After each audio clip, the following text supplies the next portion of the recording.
दोस्तों मेरे चैनल में आपका स्वागत है। दोस्तों आज के इस वीडियो में मैं आप लोग को बताने वाला हूं कि जब यहां पर प्रशासन ही नाकाम हो जाए, प्रशासन यहां पर निहत्थे लोगों पर यहां पर अपना जुल्म ढाने लगे, यहां पर सभी लोगों का आशा यह होता है कि अगर पुलिस वाला कुछ गलत करेगा या फिर स्कूल गलत करेगा या फिर कोई भी गलत करेगा तो आप डीएम साहब के पास जाकर कंप्लेन करेंगे। लेकिन आप उस समय बहुत ही टूट जाते हैं, अपने आप में बिखर जाते हैं जब डीएम साहब ही आपके ऊपर थप्पड़ जड़ देते हैं। कई बार ऐसा देखने को मिलता है।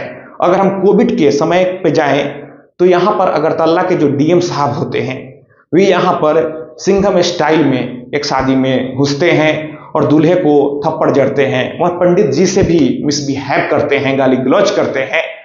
और जब मामला सोशल मीडिया पर आता है, ऊपर तक दबाव बनता है तो डीएम साहब को सस्पेंड होना होता है। यहाँ पर अगर कोई भी गलती करता है तो जो लॉ में यहाँ पर पनिशमेंट है आप पनिश कर सकते हैं, आप एफआईआर लॉन्च करा सकते हैं, आप फाइन लगा सकते हैं, लेकिन आप कुर्सी पर बैठकर किसी को थप्पड़ नहीं जड़ सकते हैं।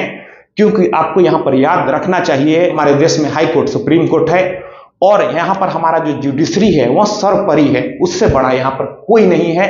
लेकिन कुछ शासन प्रशासन के लोग इस चीज को भूल जाते हैं, लेकिन जब वे भूलते हैं तो कोर्ट अपना पावर दिखाती है और इसी वजह से यहाँ पर कोर्ट है, इसी वजह से अभी भी कोई भी हो यहाँ पर कुछ गलत करने से डरता है। तो यहाँ पर अगरतला के डीएम साहब सिंघम स्टाइल में शादी समारोह में जाकर थप्पड़ जड़ते हैं। यहाँ पर उनका काम था कि वह जिले के लॉ एंड ऑर्डर को देखते हैं, यहाँ पर जिले के अस्पताल में लोगों का इलाज हो रहा है या फिर नहीं हो रहा है, लोग लाइन में कैसे खड़े हैं, कैसे यहाँ पर अस्पताल काम कर रहा है, स्कूल में पढ़ाई हो रहा है नहीं हो रहा है, राशन सभी को मिल रहा है नहीं मिल रहा है।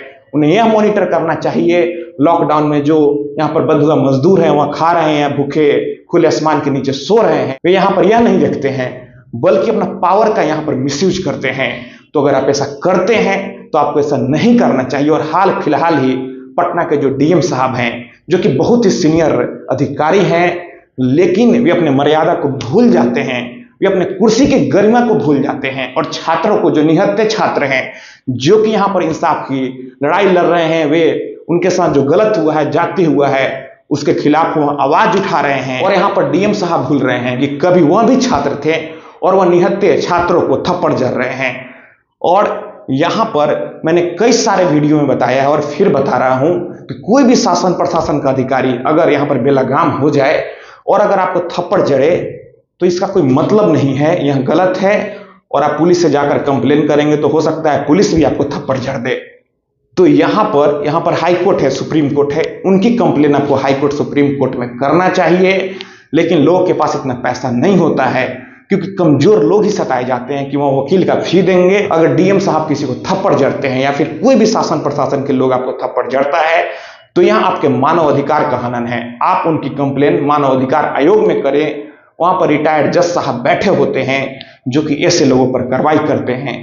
तो आप यहाँ पर मानव अधिकार आयोग में कंप्लेन करें और पटना के डीएम साहब का भी कंप्लेन मानव अधिकार आयोग में हुआ है। अब यहाँ पर देखना है कि जो अगरतला के डीएम साहब थे उन्होंने थप्पड़ जड़ा तो उनके खिलाफ कार्रवाई हुआ, यहाँ पर उन्हें सस्पेंड होना पड़ा। अब यहाँ पर देखना यह इंटरेस्टिंग होगा कि पटना के डीएम साहब पर आखिर कार्रवाई कब होती है। तो दोस्तों मैं आशा करता हूँ आपको वीडियो पसंद आई होगी। अगर मन में कोई भी सवाल है तो फिर आप नीचे कमेंट बॉक्स में कमेंट करें। और अगर आप हमसे सीधे जुड़ना चाहते हैं, फोन से बात करना चाहते हैं, मन में कोई भी सवाल है तो फिर आप हमें इंस्टाग्राम पर फॉलो करें। मेरा इंस्टाग्राम पर यूजर नेम है Pritesh1584। आप हमें फॉलो करें, मैसेज करें। और अगर फोन से बात करना है तो फिर इंस्टाग्राम पर ही मैसेज करके अपॉइंटमेंट बुक कर लें। तो दोस्तों हम लोग मिलते हैं अगले वीडियो में एक नए टॉपिक के साथ। तब तक आप अपना और अपने परिवार का ख्याल रखें।